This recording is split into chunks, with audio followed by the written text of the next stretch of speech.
आप सुन रहे हैं जगत गुरु तत्वदर्शी संत रामपाल जी महाराज द्वारा लिखी पुस्तक जीने की राह का पेज नंबर 17। गीता अध्याय 4 श्लोक 34 में स्पष्ट किया है कि उस तत्व ज्ञान को तत्वदर्शी संत जानते हैं। उनको दंडवत प्रणाम करने से, नम्रता पूर्वक प्रश्न करने से वे तत्व ज्ञान को जानने वाले ज्ञानी महात्मा तुझे तत्व ज्ञान का उपदेश करेंगे। वह तत्व ज्ञान जिसे ऊपर की वाणी में निर्गुण रासा कहा है, नहीं मिलने से सर्व साधक जन्म मरण के चक्र में रह गए। मार्कंडेय ऋषि ब्रह्म साधना कर रहा था। श्रीमद् भगवद गीता अध्याय 8 श्लोक 16 में कहा है कि ब्रह्मलोक में गए साधक भी पुनरावर्ती अर्थात बार बार जन्म मरण के चक्र में ही रहते हैं। पूर्व शब्द की वाणी संख्या 4। असंख्य जन्म तो है मरता होगे, जीवित क्यों ना मरे रे। द्वादश मध्य महल मठ बोरे, बहुर न देह धरे रे। सरलार्थ, हे मानव, तू अनंत बार जन्म और मर चुका है। सत्य साधना कर तथा जीवित मर। जीवित मरने का तात्पर्य है कि भक्त को ज्ञान हो जाता है कि इस संसार की प्रत्येक वस्तु अस्थाई है, यह शरीर भी स्थायी नहीं है। जन्म मृत्यु का बखेड़ा भी भयंकर है। इस संसार में दुख के अतिरिक्त कुछ नहीं है। मानव शरीर प्राप्त करके मोक्ष प्राप्त नहीं किया तो पशु जैसा जीवन जिया। जैसे गीता अध्याय 7 श्लोक 29 में कहा है कि जो साधक केवल जरा अर्थात वृद्धावस्था के कष्ट तथा मरण के दुख से ही मुक्ति के लिए जो साधना रत है, वे तत् ब्रह्म को तथा संपूर्ण अध्यात्म को तथा कर्मों को जानते हैं। इसी प्रकार तत्व ज्ञान होने के पश्चात मानव को अनावश्यक वस्तुओं की इच्छा नहीं होती। तंबाकू, शराब, मांस सेवन नहीं करता। नाच गाना मूर्खों का काम लगता है। जैसा भोजन मिल जाए उसी में संतुष्ट रहता है। आत्म कल्याण कराने के लिए साधक विचार करता है कि यदि मैं सत्संग में नहीं आऊंगा तो गुरुजी के दर्शन नहीं कर पाऊंगा।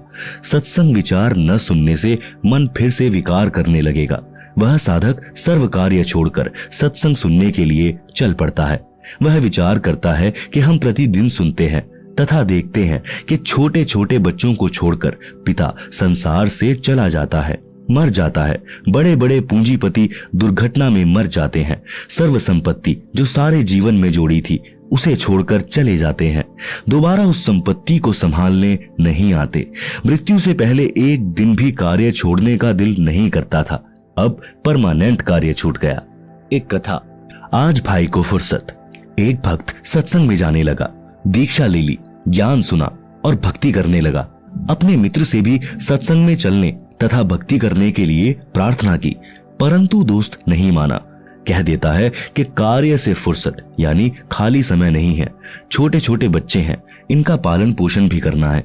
काम छोड़कर सत्संग में जाने लगा तो सारा धंधा चौपट हो जाएगा।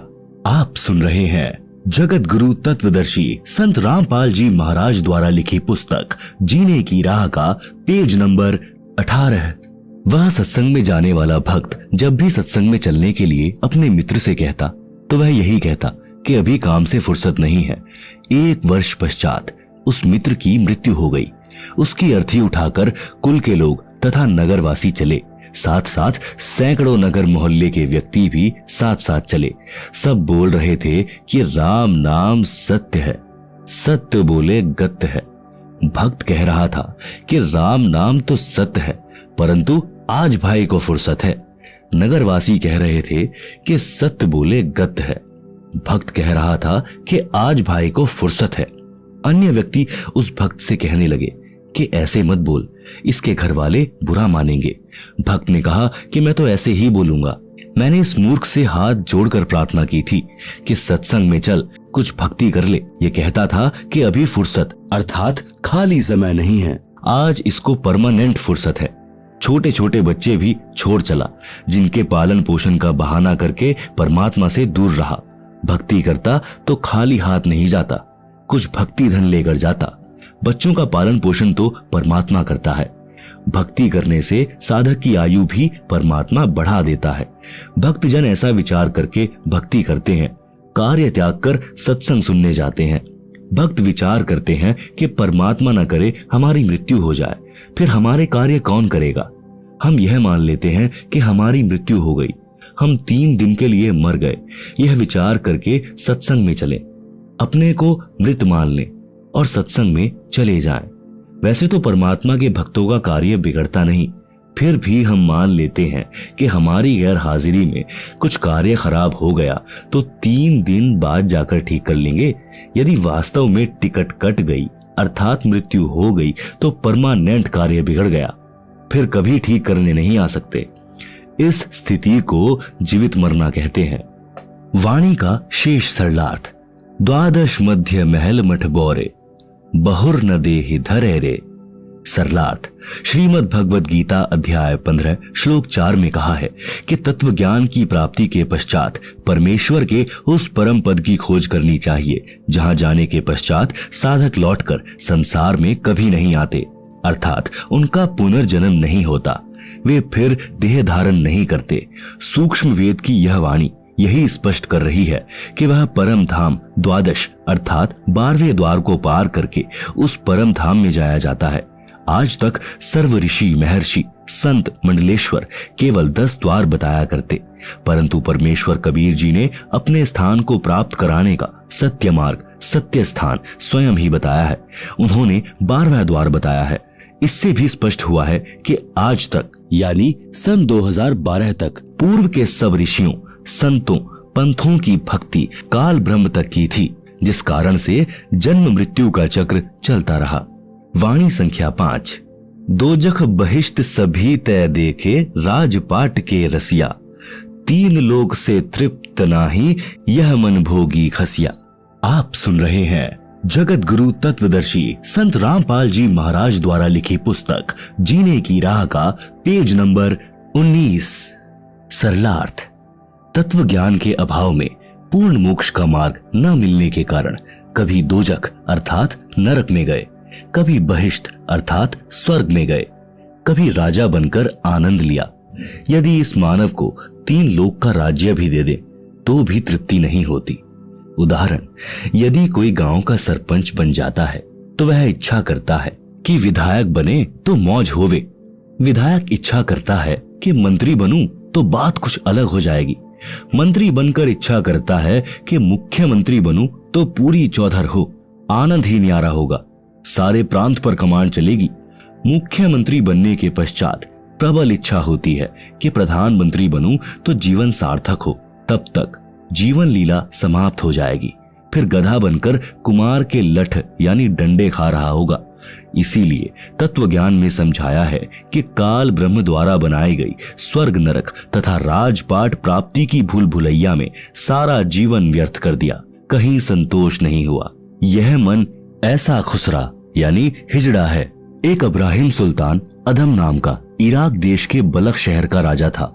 वह पूर्व जन्म का बहुत अच्छा भक्त था, परंतु वर्तमान के ऐश्वर्य में मस्त होकर परमात्मा को भूल चुका था। राज के ठाठ में तथा महलों में आनंद मान बैठा था। एक दिन परमात्मा सत्यलोक से आकर एक यात्री का रूप बनाकर राजा के महल में गए तथा कहा कि हे सराय वाले, एक कमरा किराए पर दे, पैसे बता, रात्रि बितानी है। राजा ने कहा, हे भोले यात्री, आपको यह सराय यानी धर्मशाला दिखाई देती है। मैं राजा हूं और ये मेरा महल है। यात्री रूप में परमात्मा ने पूछा कि आपसे पहले इस महल में कौन रहते थे? राजा ने कहा कि मेरे पिता दादा परदादा रहते थे। यात्री रूप में परमेश्वर ने पूछा कि आप कितने दिन रहोगे इस महल में? राजा ने कहा कि एक दिन मैं भी चला जाऊंगा इन्हें छोड़कर।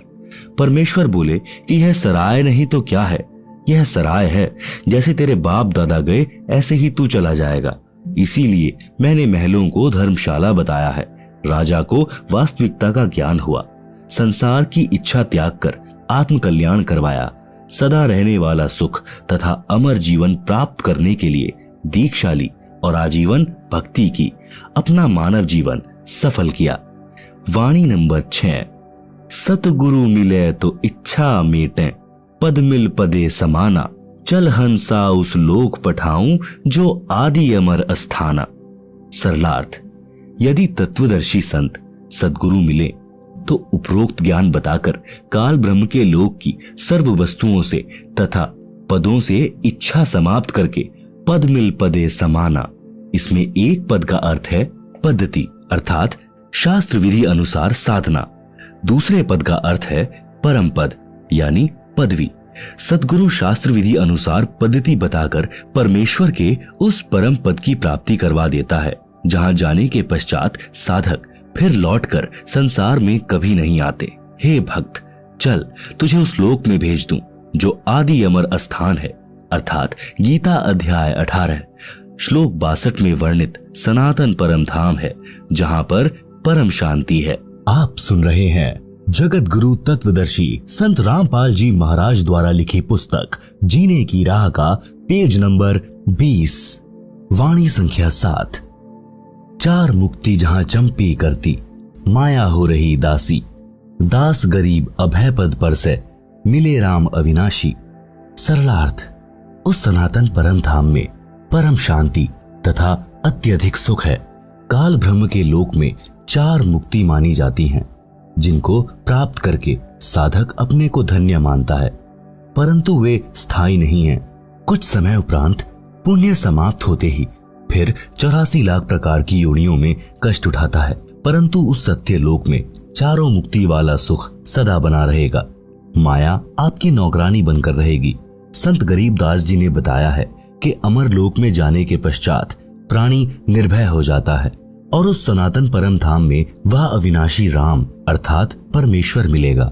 इसलिए पूर्ण मोक्ष के लिए शास्त्रानुकूल भक्ति करनी चाहिए, जिससे उस भगवान तक जाया जा सकता है। उपरोक्त वाणी तथा पूर्वोक्त विवरण से स्पष्ट हुआ कि श्री ब्रह्मा जी, श्री विष्णु जी तथा शिव जी और इनके पिता काल ब्रह्म अर्थात शर पुरुष व अक्षर पुरुष सर्व राम अर्थात प्रभु नाशवान है। केवल परम अक्षर ब्रह्म ही अविनाशी राम अर्थात प्रभु है।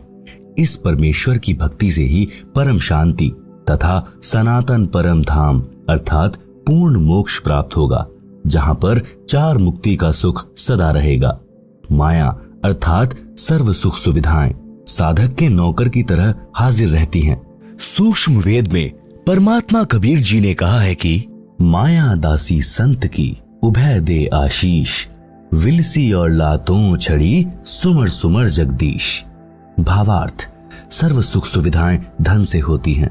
वह धन शास्त्र विधि अनुसार भक्ति करने वाले संत भक्त की भक्ति का स्वतः होने वाला, जिसको प्राप्त करना उद्देश्य नहीं, वह फिर भी अवश्य प्राप्त होता है, बाय प्रोडक्ट होता है। जैसे जिसने गेहूं की फसल बोई तो उसका उद्देश्य गेहूं का अन्न प्राप्त करना है, परंतु भूष अर्थात चारा भी अवश्य प्राप्त होता है। चारा तोड़ा गेहूं के अन्न का बाय प्रोडक्ट है। इसी प्रकार सत्य साधना करने वाले को अपने आप धन माया मिलती है, साधक उसको भोगता है, वह चरणों में पड़ी रहती है, अर्थात धन का अभाव नहीं रहता, अपितु आवश्यकता से अधिक प्राप्त रहती है। परमेश्वर की भक्ति करके माया का भी आनंद भक्त संत प्राप्त करते हैं तथा पूर्ण मोक्ष भी प्राप्त करते हैं। उसी प्रसंग को आगे बढ़ाते हैं कि मानव शरीर प्राप्त प्राणी को अपना उद्देश्य याद रखना चाहिए, भक्ति करके अपना कल्याण करवाना चाहिए। सूक्ष्म वेद में लिखा है कि राग आसावरी शब्द नंबर 71, यह सौदा फिर नाही संतो, यह सौदा फिर नाही, लोहे जैसा ताव जात है, काया देह सराही। तीन लोक और भुवन चतुर्दश, सब जग सौदे आही, दुगने तिगुने किए चौगुने, किन्हू मूल गवाही। आप सुन रहे हैं जगत गुरु तत्वदर्शी संत रामपाल जी महाराज द्वारा लिखी पुस्तक जीने की राह का पेज नंबर 21। भावार्थ, जैसे दो व्यापारी यानी बिजनेसमैन दूर किसी शहर में सौदा करने गए और 5-5 लाख रुपए मूलधन ले गए। एक ने अपने धन का सदुपयोग किया, धर्मशाला या होटल में किराए पर कमरा लिया, सामान खरीदा और महंगे मोल बेचा, जिससे उसने 20 लाख रुपए और कमा लिए। 2 वर्ष में वापिस अपने घर आ गया, सब जगह प्रशंसा हुई और धनी बन गया। दूसरे ने भी होटल या धर्मशाला में कमरा किराए पर लिया, शराब पीने लगा, वैश्याओं के नृत्य देखता, खाता और सो जाता। उसने अपना मूलधन 5 लाख रुपए भी नष्ट कर दिया।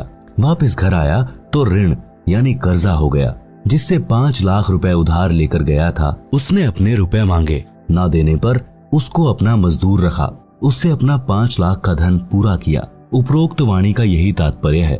3 लोक यानी स्वर्ग लोक, पाताल लोक तथा पृथ्वी लोक में जितने भी प्राणी हैं वे सब अपना राम नाम का सौदा करने आए हैं।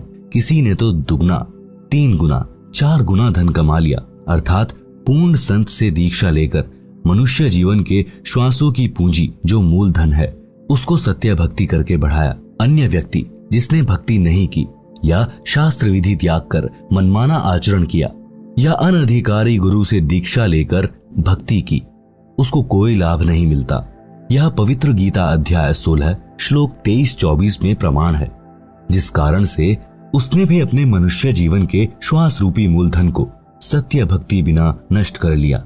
भक्ति न करने से हानि का अन्य विवरण। शब्द नंबर 71 का शेष। यह दम टूटे पिंडा फूटे, हो लेखा दरगाह माही, उस दरगाह में मार पड़ेगी, जम पकड़ेंगे बाही। नर नारायण देही पाए कर, फिर 84 जाही, उस दिन की मोह डरनी लागे, लज्जा रह के नाही, जा सतगुरु की मैं बलिहारी, जो जामन मरण मिटाही, कुल परिवार तेरा कुटुंब कबीला, मसलित एक ठहराही, बांध पिंजरी आगे धर लिया, मरघट कूले जाही, अग्नि लगा दिया जब लंबा, फूंक दिया उस ठाही, पुराण उठा फिर पंडित आए, पीछे गरुड़ पढ़ाही। भावार्थ, यह दम अर्थात श्वास जिस दिन समाप्त हो जाएंगे उसी दिन यह शरीर रूपी पिंड छूट जाएगा। फिर परमात्मा के दरबार में पाप पुण्यों का हिसाब होगा। भक्ति न करने वाले या शास्त्र विरुद्ध भक्ति करने वाले को यम के दूत भुजा पकड़कर ले जाएंगे, चाहे कोई किसी देश का राजा भी क्यों ना हो। उसकी पिटाई की जाएगी। संत गरीबदास को परमेश्वर कबीर जी मिले थे, उनकी आत्मा को ऊपर लेकर गए थे, सर्व ब्रह्मांडों को दिखाकर संपूर्ण अध्यात्म ज्ञान समझाकर वापस शरीर में छोड़ा था। संत गरीबदास जी आंखों देखा हाल बयान कर रहे हैं कि हे मानव, आपको नर शरीर मिला है जो नारायण अर्थात परमात्मा के शरीर जैसा अर्थात उसी का स्वरूप है। अन्य प्राणियों को यह सुंदर शरीर नहीं मिला। इसके मिलने के पश्चात प्राणी को आजीवन भगवान की भक्ति करनी चाहिए। ऐसा परमात्मा स्वरूप शरीर प्राप्त करके सत्य भक्ति न करने के कारण फिर 84 लाख वाले चक्र में जा रहा है। धिक्कार है तेरे मानव जीवन को। मुझे तो उस दिन की चिंता बनी है। डर लगता है कि कहीं भक्ति कम बने और उस परमात्मा के दरबार में पता नहीं इज्जत रहेगी या नहीं। मैं तो भक्ति करते करते भी डरता हूँ कि कहीं भक्ति कम न रह जाए। आप तो भक्ति ही नहीं करते, यदि करते हो तो शास्त्र विरुद्ध कर रहे हो। तुम्हारा तो बुरा हाल होगा। और मैं तो राय देता हूँ कि ऐसा सतगुरु चुनो जो जन्म मरण के दीर्घ रोग को मिटा दे, समाप्त कर दे। जो सत्य भक्ति नहीं करते उनका क्या हाल होता है मृत्यु के पश्चात। आसपास के कुल के लोग इकट्ठे हो जाते हैं, फिर सबकी एक ही मसलत अर्थात राय बनती है कि इसको उठाओ। उठाकर शमशान घाट पर ले जाकर फूंक देते हैं। लाठी या जैली की खोद यानी ठोकर मार मार कर छाती तोड़ते हैं। संपूर्ण शरीर को जला देते हैं। जो कुछ भी जेब में होता है उसको निकाल लेते हैं। फिर शास्त्र विधि त्याग कर मनमाना आचरण कराने और करने वाले उस संसार से चले गए। जीव के कल्याण के लिए गुरु गरुड़ पुराण का पाठ करते हैं। आप सुन रहे हैं जगत गुरु तत्वदर्शी संत रामपाल जी महाराज द्वारा लिखी पुस्तक जीने की राह का पेज नंबर 22। तत्व ज्ञान यानी सूक्ष्म वेद में कहा है कि अपना मानव जीवन पूरा करके वह जीव चला गया। परमात्मा के दरबार में उसका हिसाब होगा। वह कर्मानुसार कहीं गधा कुत्ता बनने की पंक्ति में खड़ा होगा। मृत्यु के पश्चात गरुड़ पुराण का पाठ उसके क्या काम आएगा। यह व्यर्थ का शास्त्र विरुद्ध क्रियाक्रम है। उस प्राणी का मनुष्य शरीर रहते उसको भगवान के संविधान का ज्ञान करना चाहिए था, जिससे उसको अच्छे बुरे का ज्ञान होता और वह अपना मानव जीवन सफल करता। प्रेत शिला पर जाए विराजे, फिर पितरों पिंड भराही, बहुर श्राद्ध खान कुआं आया, काग भये कलिमाही। भावार्थ है कि मृत्यु उपरांत उस जीव के कल्याण अर्थात गति कराने के लिए की जाने वाली शास्त्र विरुद्ध क्रियाएं व्यर्थ हैं। जैसे गरुड़ पुराण का पाठ करवाया, उस मरने वाले की गति अर्थात मोक्ष के लिए, फिर अस्थियां गंगा में प्रवाहित की उसकी गति यानी मोक्ष करवाने के लिए, फिर 13वीं या 17वीं को हवन व भंडारा यानी लंगर किया उसकी गति कराने के लिए। पहले प्रत्येक महीने 1 वर्ष तक महीना क्रिया करते थे उसकी गति कराने के लिए, फिर छठे महीने छमाही क्रिया करते थे उसकी गति कराने के लिए, फिर वर्षी क्रिया करते थे उसकी गति कराने के लिए, फिर उसकी पिंडोदक क्रिया कराते थे उसकी गति कराने के लिए।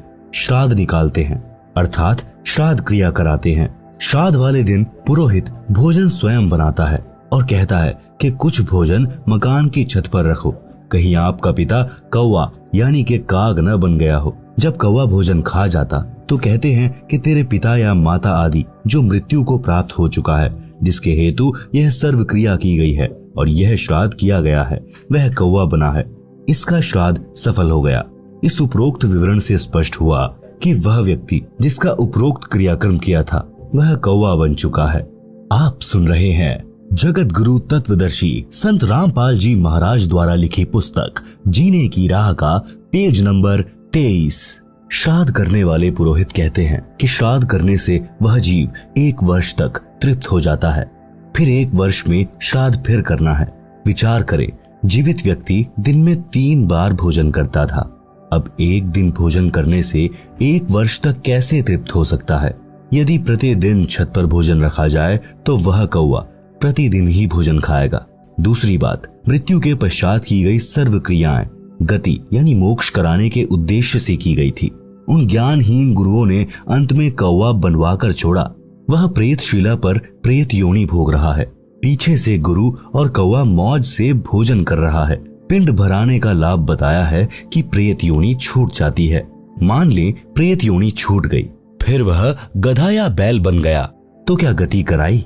नर से फिर पशुआ कीजिए, गधा बैल बनाई, 56 भोग कहाँ मन बोरे, कहीं कुरडी चरने जाई। भावार्थ, मनुष्य जीवन में हम कितने अच्छे अर्थात 56 प्रकार के भोजन खाते हैं। भक्ति न करने से या शास्त्र विरुद्ध साधना करने से गधा बनेगा, फिर ये 56 प्रकार के भोजन कहाँ प्राप्त होंगे? कहीं कुरडियों यानी रूढ़ी पर पेट भरने के लिए घास खाने जाएगा। इसी प्रकार बैल आदि आदि पशुओं की योनियों में कष्ट पर कष्ट उठाएगा। जय सतगुरु की संगत करते सकल कर्म कट जाएं, अमरपुरी पर आसन होते जहां धूप ना छाई। भावार्थ, संत गरीबदास ने परमेश्वर कबीर जी से प्राप्त सूक्ष्म वेद में आगे कहा है कि यदि सतगुरु यानी तत्वदर्शी संत की शरण में जाकर दीक्षा लेते तो उपरोक्त सर्व कर्मों के कष्ट कट जाते, अर्थात न प्रेत बनते, न गधा, न बैल बनते। अमरपुरी पर आसन होता, अर्थात गीता अध्याय 18 श्लोक 62 तथा अध्याय 15 श्लोक 4 में वर्णित सनातन परम धाम प्राप्त होता, परम शांति प्राप्त हो जाती, फिर कभी लौटकर संसार में नहीं आते, अर्थात जन्म मरण का कष्टदायक चक्र सदा के लिए समाप्त हो जाता। उस अमर लोक यानी सत्य लोक में धूप छाया नहीं है, अर्थात जैसे धूप दुखदायी हुई तो छाया की आवश्यकता पड़ी, उस सत्य लोक में केवल सुख है, दुख नहीं है। सुरत निरत मन पवन पयाना, शब्द शब्द समाई, गरीब दास गलतान महल में मिले कबीर गोसाई। भावार्थ, संत गरीब दास जी ने कहा है कि मुझे कबीर परमेश्वर मिले हैं। आप सुन रहे हैं जगत गुरु तत्वदर्शी संत रामपाल जी महाराज द्वारा लिखी पुस्तक जीने की राह का पेज नंबर 24। मुझे सुरत निरत मन तथा श्वास पर ध्यान रखकर नाम का स्मरण करने की विधि बताई, जिस साधना से सतलोक में हो रही शब्द धुनी को पकड़कर सतलोक में चला गया, जिस कारण से सत्यलोक यानी शाश्वत स्थान में अपने महल में आनंद से रहता हूँ। क्योंकि सत्य साधना जो परमेश्वर कबीर जी ने संत गरीबदास को जो बताई थी और उस स्थान यानी सत्यलोक को गरीबदास जी परमेश्वर के साथ जाकर देख कर आए थे, जिस कारण से विश्वास के साथ कहा कि मैं जो शास्त्रानुकूल साधना कर रहा हूँ यह परमात्मा ने बताई है। जिस शब्द अर्थात नाम का जाप करने से मैं अवश्य पूर्ण मोक्ष प्राप्त करूंगा, इसमें कोई संशय नहीं रहा, जिस कारण से मैं यानी गरीबदास सत्यलोक में बने अपने महल यानी विशाल घर में जाऊंगा, जिस कारण से निश्चिंत तथा गलतान यानी महल प्राप्ति की खुशी में मस्त हूँ, क्योंकि मुझे पूर्ण गुरु स्वयं परमात्मा कबीर जी अपने लोक से आकर मिले हैं। गरीबदास जी कहते हैं, अजब नगर में ले गए हमको सतगुरु आन, झिलके बिंब अगाध गति सूते चादर तान। भावार्थ, गरीबदास जी ने बताया है कि सतगुरु अर्थात स्वयं परमेश्वर कबीर जी अपने निज धाम सत्यलोक से आकर मुझे साथ लेकर अजब यानी अद्भुत नगर में अर्थात सत्यलोक में बने शहर में ले गए। उस स्थान को आंखों देखकर मैं परमात्मा के बताए भक्ति मार्ग पर चल रहा हूँ, सत्य नाम सार नाम की साधना कर रहा हूँ, इसलिए चादर तान कर सो रहा हूँ, अर्थात मेरे मोक्ष में कोई संदेह नहीं है। चादर तान कर सोना, निश्चिंत होकर रहना, जिसका कोई कार्य शेष न हो और कोई चादर ओढ़ कर सो रहा हो, तो गांव में कहते हैं कि अच्छा चादर तान कर सो रहा है, क्या कोई कार्य नहीं है। इसी प्रकार गरीबदास जी ने कहा है कि अब बड़े बड़े महल बनाना व्यर्थ लग रहा है, अब तो उस सत्यलोक में जाएंगे जहां बने बनाए विशाल भवन हैं, जिनको हम छोड़कर गलती करके यहाँ काल के मृत्यु लोक में आ गए हैं। अब दांव लगा है, सत्य भक्ति मिली है तथा तत्व ज्ञान मिला है।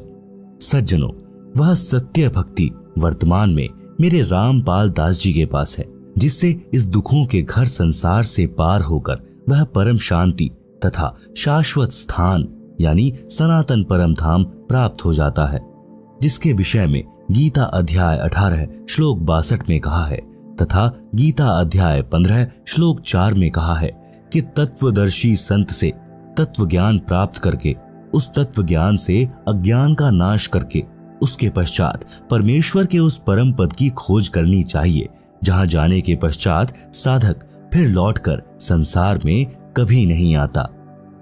भक्ति न करने से बहुत दुख होगा। सूक्ष्म वेद में कहा है, यह संसार समझदा नाही, कहंदा शाम दोपहरे नु, गरीब दास ये वक्त जात है, रोवोगे इस पहरे नु। आप सुन रहे हैं जगत गुरु तत्वदर्शी संत रामपाल जी महाराज द्वारा लिखी पुस्तक जीने की राह का पेज नंबर 25। भावार्थ, आध्यात्मिक ज्ञान के अभाव में परमात्मा के विधान से अपरिचित होने के कारण यह प्राणी इस दुखों के घर संसार में महान कष्ट झेल रहा है और इसी को सुख स्थान मान रहा है। जैसे एक व्यक्ति जून के महीने में दिन के 12 या 1 बजे हरियाणा प्रांत में शराब पीकर चिलचिलाती धूप में गिरा पड़ा है, पसीनों से बुरा हाल है, रेत शरीर से लिपटा है। एक व्यक्ति ने कहा, हे भाई उठ, तुझे वृक्ष के नीचे बैठा दूं, तू यहाँ पर गर्मी में जल रहा है। शराबी बोला कि मैं बिल्कुल ठीक हूँ, मौज हो रही है, कोई कष्ट नहीं है। एक व्यक्ति किसी कारण कोर्ट में गया, वहां उसका रिश्तेदार मिला, एक दूसरे से कुशल मंगल पूछी, दोनों ने कहा सब ठीक है, मौज है। एक व्यक्ति का एक लौता पुत्र बहुत रोगी था, उसको पीजीआई में भर्ती करा रखा था। लड़के की बचने की आशा बहुत कम थी।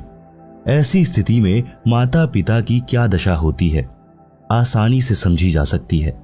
रिश्तेदार मिलने आए और पूछा कि बच्चे का क्या हाल है।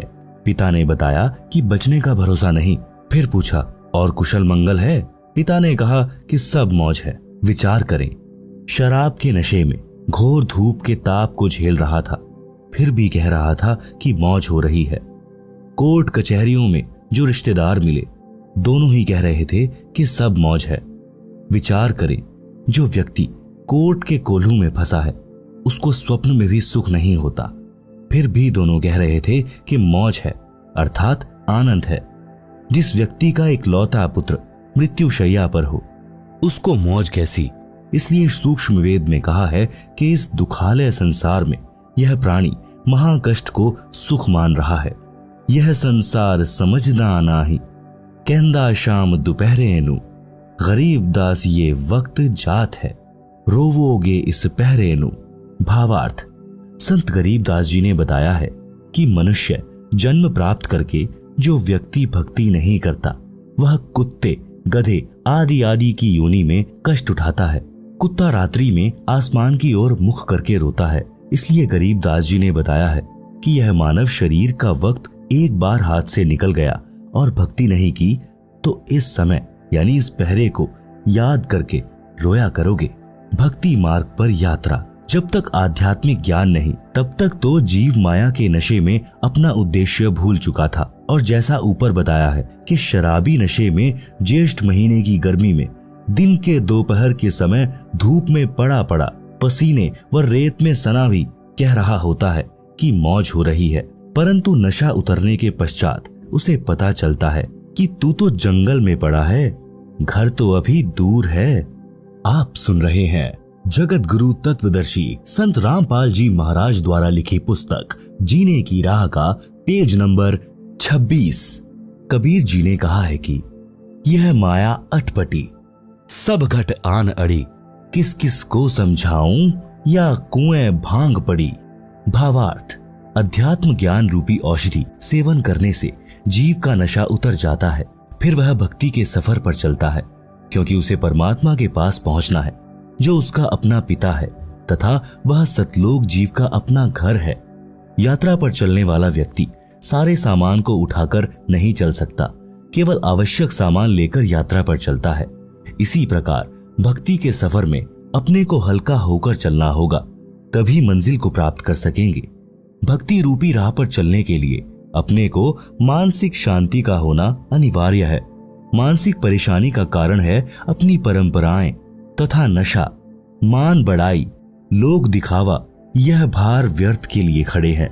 जैसे बड़ी कोठी, बड़ी महंगी कार, श्रृंगार करना, महंगे आभूषण यानी स्वर्ण के आभूषण संग्रह करना, विवाह में दहेज लेना देना, बैंड बाजे डीजे बजाना, गुड़चड़ी के समय पूरे परिवार का बेशर्मों की तरह नाचना, मृत्यु भोज करना, बच्चे के जन्म पर खुशी मनाना, खुशी के अवसर पर पटाखे जलाना, फिजूल खर्ची करना आदि आदि जीवन के भक्ति सफर में बाधक होने के कारण त्यागने पड़ेंगे।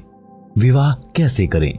जैसे श्री देवी दुर्गा जी ने अपने तीनों पुत्रों श्री ब्रह्मा जी, श्री विष्णु जी तथा श्री शिव जी का विवाह किया था, इसी पुस्तक में आगे पढ़ेंगे। मेरे यानी लेखक के अनुयायी ऐसे ही करते हैं। 17 मिनट की असुर निकंदन रामायणी है।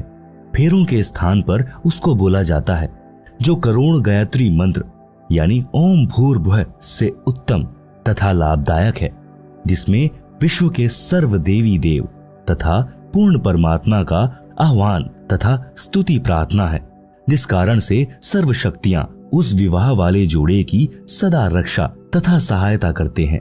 इससे बेटी बची रहेगी, जीने की सुगम राह हो जाएगी। विवाह में प्रचलित वर्तमान परंपरा का त्याग, विवाह में व्यर्थ का खर्चा त्यागना पड़ेगा। जैसे बेटी के विवाह में बड़ी बारात का आना, दहेज देना, यह व्यर्थ परंपरा है, जिस कारण से बेटी परिवार पर भार मानी जाने लगी है और उसको गर्भ में ही मारने का सिलसिला शुरू है, जो माता पिता के लिए महापाप का कारण बनता है। बेटी देवी का स्वरूप है। हमारी कुपरंपराओं ने बेटी को दुश्मन बना दिया। श्री देवी पुराण के 3 स्कंद में प्रमाण है कि इस ब्रह्मांड के प्रारंभ में तीनों देवताओं श्री ब्रह्मा जी, श्री विष्णु जी तथा श्री शिव जी का जब इनकी माता श्री दुर्गा जी ने विवाह किया, उस समय न कोई बाराती था, न कोई भाती था, न कोई भोजन भंडारा किया गया था, न डीजे बजा था, न कोई नृत्य किया गया था। श्री दुर्गा जी ने अपने बड़े पुत्र श्री ब्रह्मा जी से कहा कि हे ब्रह्मा, यह सावित्री नाम की लड़की तुझे तेरी पत्नी के रूप में दी जाती है, इसे ले जाओ और अपना घर बसाओ। इसी प्रकार अपने बीच वाले पुत्र श्री विष्णु जी से लक्ष्मी जी तथा छोटे बेटे श्री शिव जी को पार्वती जी को देकर कहा कि ये तुम्हारी पत्नियां हैं, इनको ले जाओ और अपना अपना घर बसाओ। तीनों अपनी अपनी पत्नियों को लेकर अपने अपने लोक में चले गए, जिससे विश्व का विस्तार हुआ। आप सुन रहे हैं जगत गुरु तत्वदर्शी संत रामपाल जी महाराज द्वारा लिखी पुस्तक जीने की राह का पेज नंबर 27। शंका समाधान। कुछ व्यक्ति कहते हैं कि पार्वती जी की मृत्यु हो गई थी, उस देवी का पुनर्जन्म राजा दक्ष के घर हुआ था। युवा होने पर देवी सती यानी पार्वती जी ने नारद के बताने के पश्चात श्री शिव जी को पति बनाने का दृढ़ संकल्प कर लिया और अपनी माता जी के माध्यम से अपनी इच्छा पिता दक्ष को बताई। तो राजा दक्ष ने कहा कि वह शिव जी मेरा दामाद बनने योग्य नहीं है, क्योंकि वह नग्न रहता है, केवल एक मृग छाल पर्दे पर बांधता है, शरीर पर राख लगाकर भांग के नशे में रहता है, सर्पों को साथ रखता है। ऐसे व्यक्ति से मैं अपनी बेटी का विवाह करके जगत में हंसी का पात्र नहीं बनूंगा। परंतु देवी पार्वती भी जिद की पक्की थी।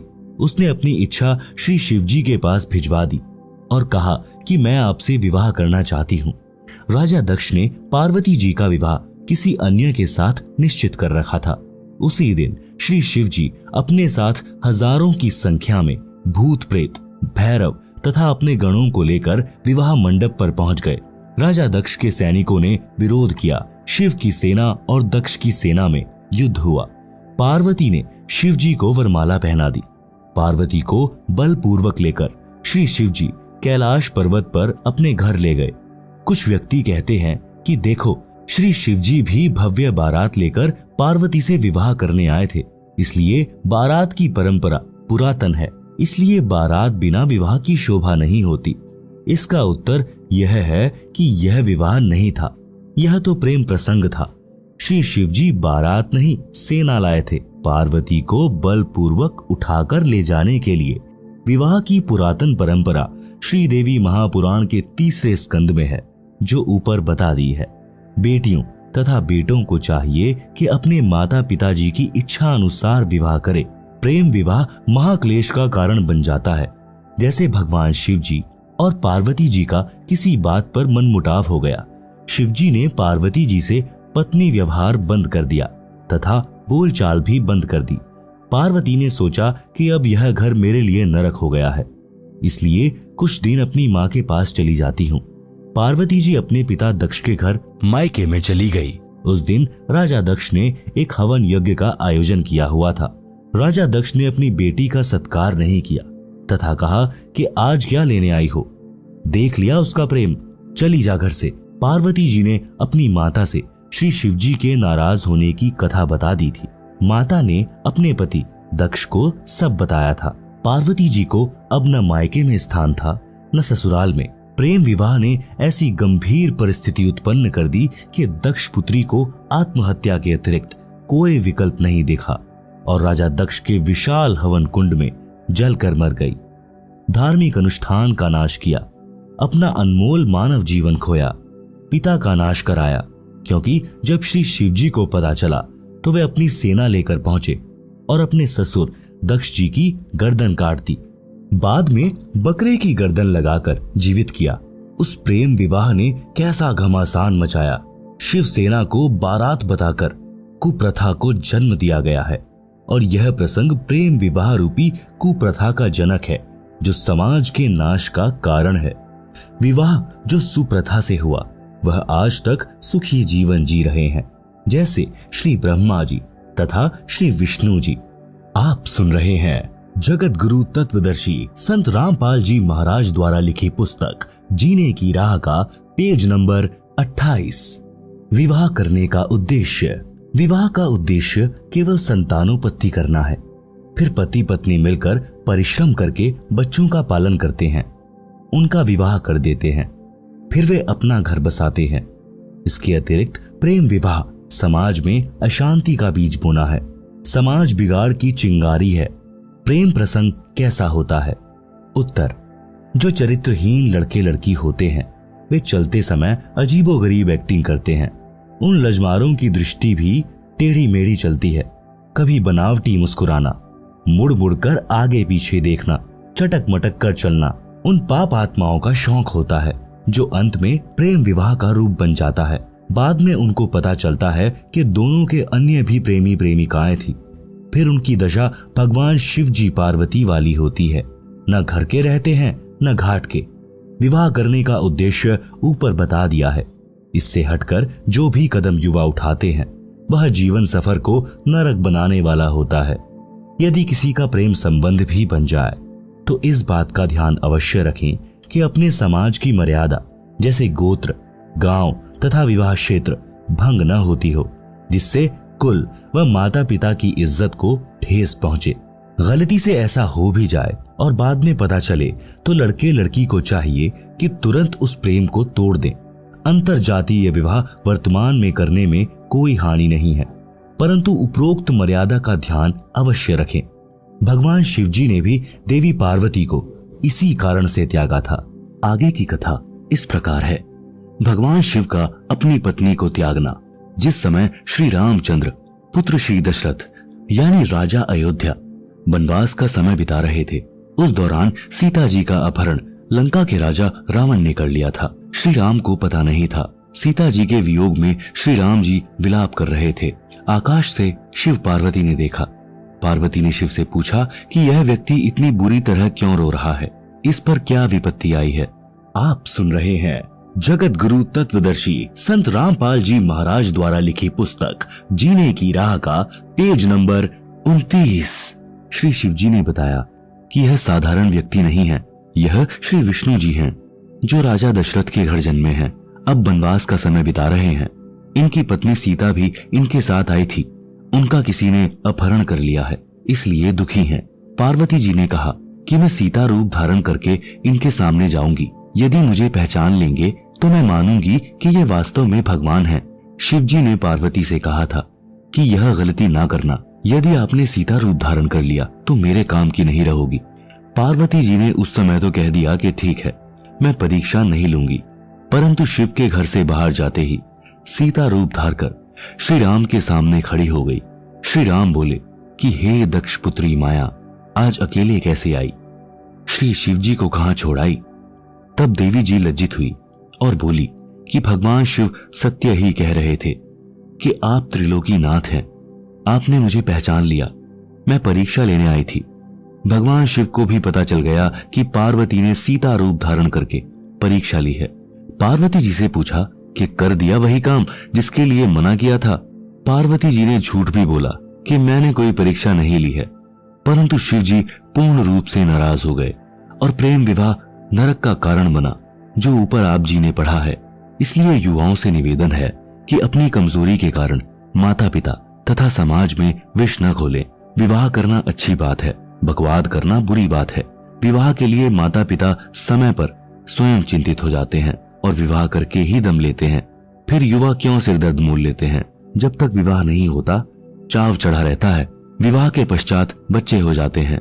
7 साल के पश्चात महसूस होने लगता है कि या के बनी। जैसे हरियाणवी कवि यानी स्वांगी जाट मेहर सिंह जी ने कहा है कि विवाह करके देख लियो जिसने देखी जेल नहीं है।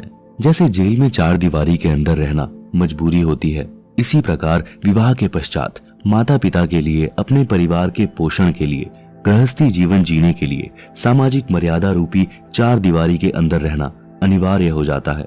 अपनी मर्जी नहीं चला सकता, यानी नौकरी वाला नौकरी पर जाता है, मजदूर मजदूरी पर तथा किसान खेत के कार्य को करने के लिए मजबूर है, जो जरूरी है। इसलिए विवाहित जीवन मर्यादा रूपी कारागार कही जाती है, परंतु इस कारागार बिना संसार की उत्पत्ति नहीं हो सकती। अपने माता पिता जी ने भी विवाह किया, अपने को अनमोल मनुष्य शरीर मिला। इस शरीर में भक्ति करके मानव मोक्ष प्राप्त कर सकता है, जो विवाह का ही वरदान है। इस पवित्र संबंध को चरित्रहीन व्यक्ति कामुक कथा सुनाकर तथा राग रागिनी गाकर युवाओं में वासनाओं को उत्प्रेरित करते हैं, जिससे शांत व मर्यादित मानव समाज में आग लग जाती है। आप सुन रहे हैं जगत गुरु तत्वदर्शी संत रामपाल जी महाराज द्वारा लिखी पुस्तक जीने की राह का पेज नंबर 30। जिस कारण से कई परिवार उजड़ जाते हैं।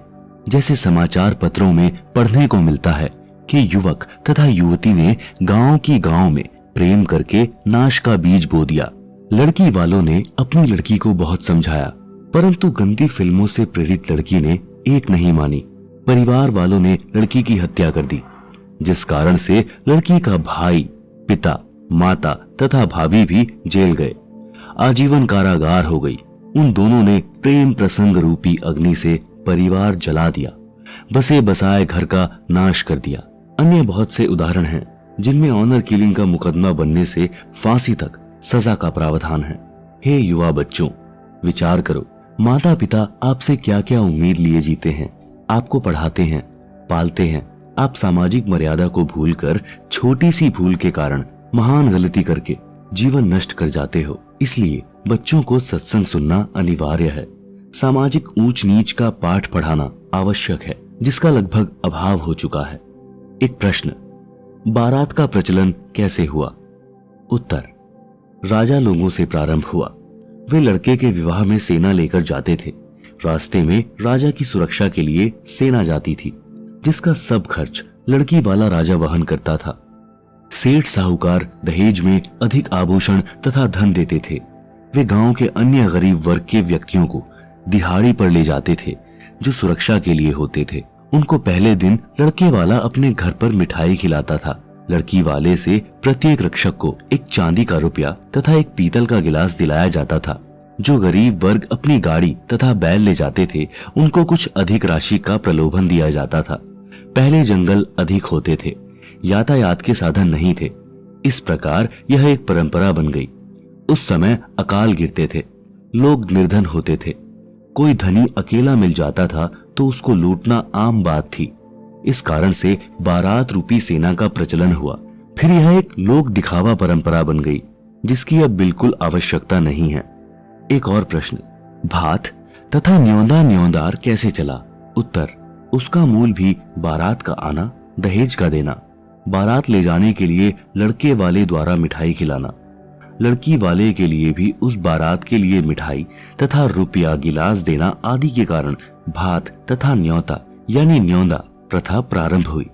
न्योता समूह में गांव तथा आसपास गवांड गांव के प्रेमी प्यारे व्यक्ति होते हैं, जिसके लड़के या लड़की का विवाह होता था तो अकेला परिवार खर्च वहन नहीं कर सकता था। उसके लिए लगभग 100 या अधिक सदस्य उस समूह में होते हैं। जिसके बच्चे का विवाह होता था तो सब सदस्य अपनी वित्तीय स्थिति अनुसार न्योता यानी धनराशि विवाह वाले के पिता को देते थे। कोई 100 रुपए, कोई 200 रुपए, कोई कम, कोई अधिक, जो एक प्रकार का निशुल्क उधार होता है।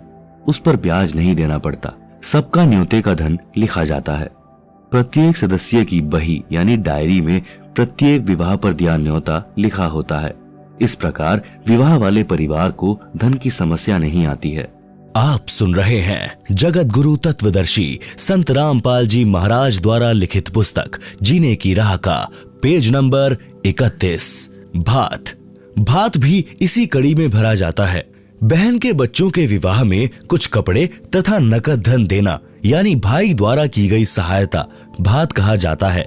जो धन बहन को लौटाना नहीं होता।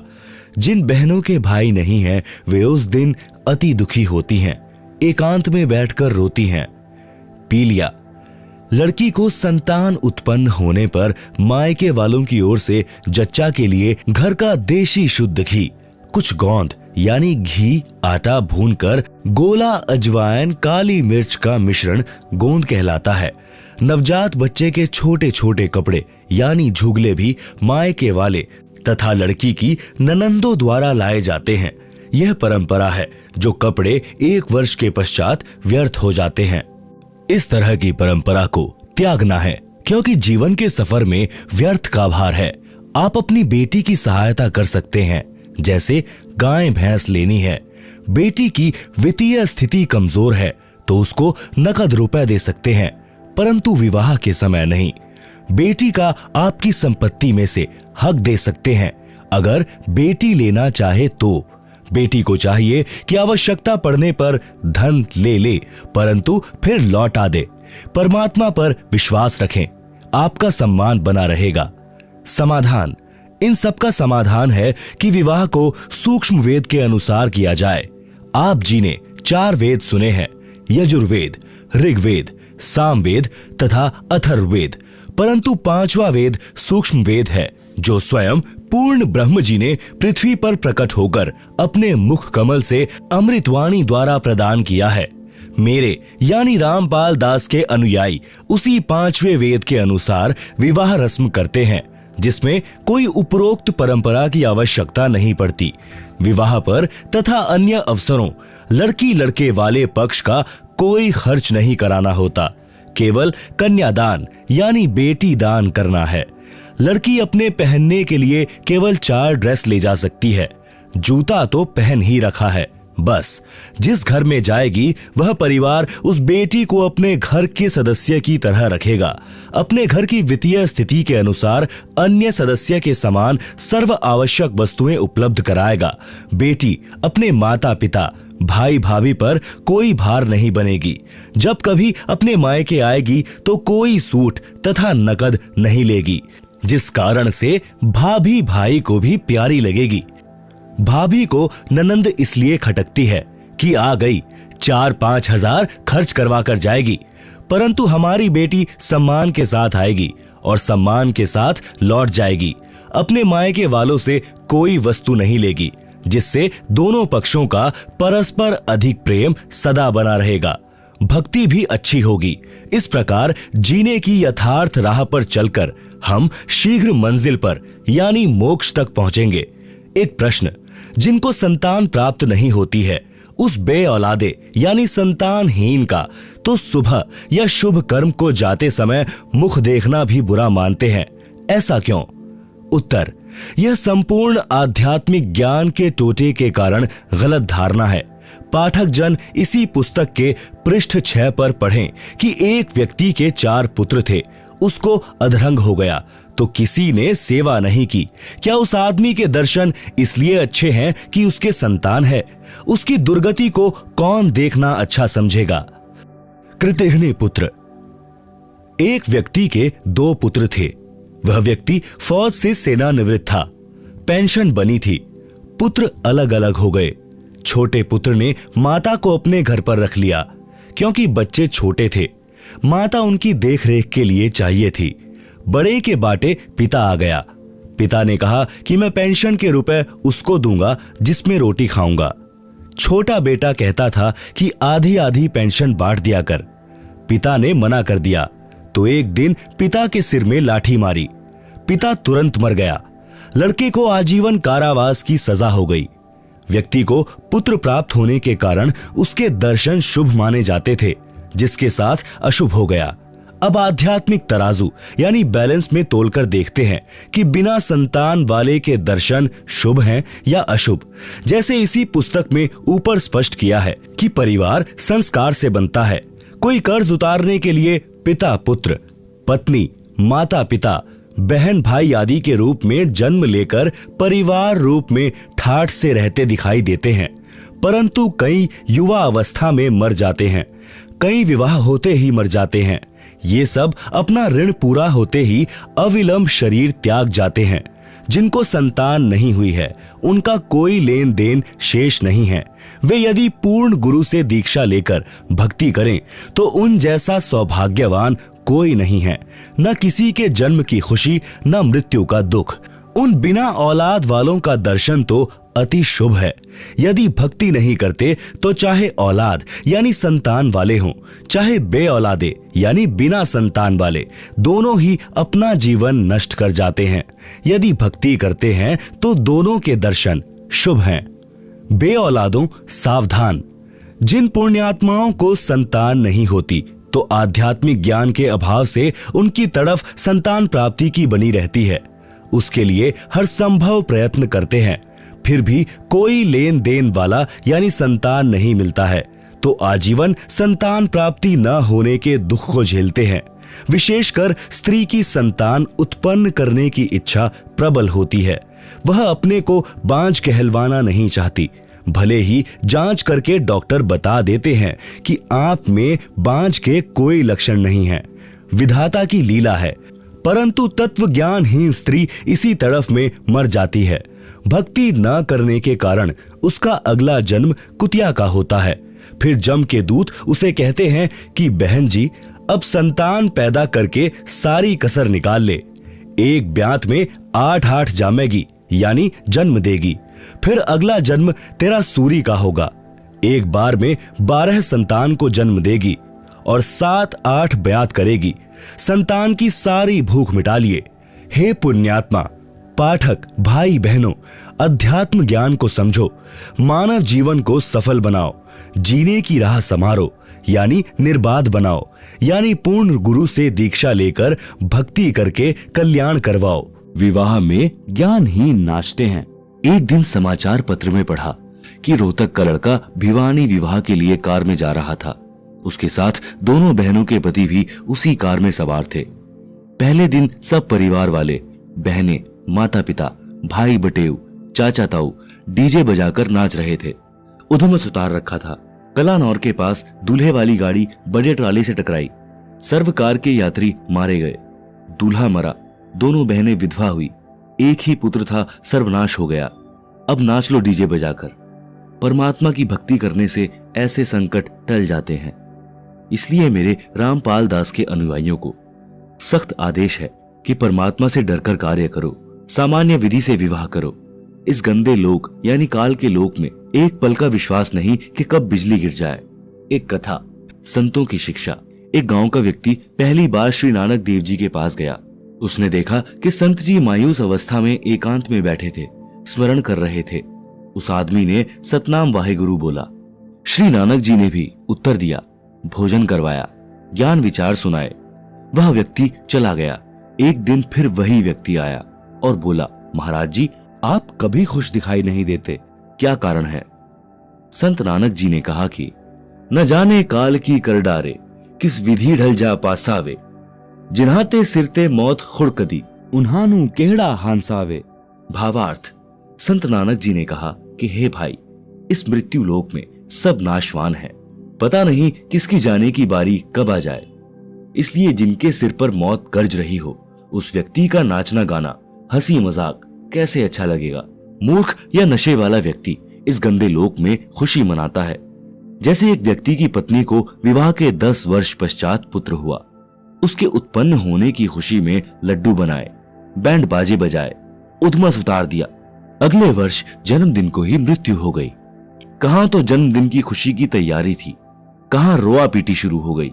घर नरक बन गया। अब मना लो खुशी। वह व्यक्ति सच्चाई सुनकर कांप गया और बोला कि हे प्रभु, आपकी बातें सत्य हैं, परंतु क्या आप कभी खुशी नहीं मनाते? आप सुन रहे हैं जगत गुरु तत्वदर्शी संत रामपाल जी महाराज द्वारा लिखी पुस्तक जीने की राह का पेज नंबर 34। श्री नानक जी ने उत्तर दिया कि खुशी मनाता हूं। साधु मिले साढ़े शादी हुंदी, बिछुड़दा दिलगीरी वे, अखदे नानक सुनो जिहाना, मुश्किल हाल फकीरी वे। भावार्थ, जब मेरे शिष्य सत्संग सुनने आते हैं तो साध संगत को देखकर मेरे को खुशी होती है कि सब भक्ति पर लगे हैं, कोई विचलित नहीं हुआ है। जब ये सत्संग के पश्चात जाते हैं तो मायूसी छा जाती है कि कहीं कोई सिर फिरा इनको भ्रमित करके परमात्मा से दूर न कर दे। श्री नानक जी ने कहा कि ज्ञानहीन संतों ने फकीरी यानी भक्ति को कठिन बना दिया है। वे पूर्ण मोक्ष मार्ग जानते नहीं, भ्रमित करने को गुरु बने हैं, जो मीठी मीठी बातें बनाकर मेरे भक्तों को काल के जाल में ले जाते हैं। इसलिए जब तक वे पुनः सत्संग में सब नहीं आते तो मुझे चिंता बनी रहती है। सब आ जाते हैं तो खुशी होती है, परंतु हम नाचते गाते नहीं, दिल में महसूस करते हैं, मौत को कभी नहीं भूलते। कबीर जी ने कहा है, मौत बिसारी मूर्खा, अचरज किया कौन, तन मिट्टी में मिल जाएगा, ज्यों आटे में लौन। शब्दार्थ, हे मूर्ख मानव, तूने कैसा आश्चर्य कर रखा है कि मृत्यु को भूला है। तेरा शरीर एक दिन मृत्यु को प्राप्त होकर मिट्टी में मिल जाएगा। तेरा नाम निशान यानी चिन्ह भी दिखाई नहीं देगा, जैसे आटे में नमक मिलने पर दिखाई नहीं देता। भावार्थ है कि मृत्यु का दिन भूलकर ही मनुष्य यानी स्त्री पुरुष स्वार्थवश गलतियां करता है और संसार में बेफिक्र रहता है। यदि मृत्यु याद है तो मानव कभी पाप व गफलत नहीं कर सकता।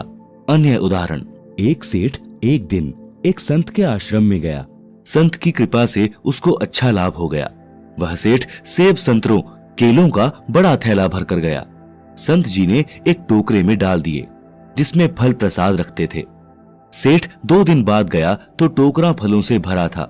कुछ प्रसाद संत ने भक्तों को बांट दिया। कुछ भक्त फल प्रसाद लाए, वह टोकरे में डाल दिया।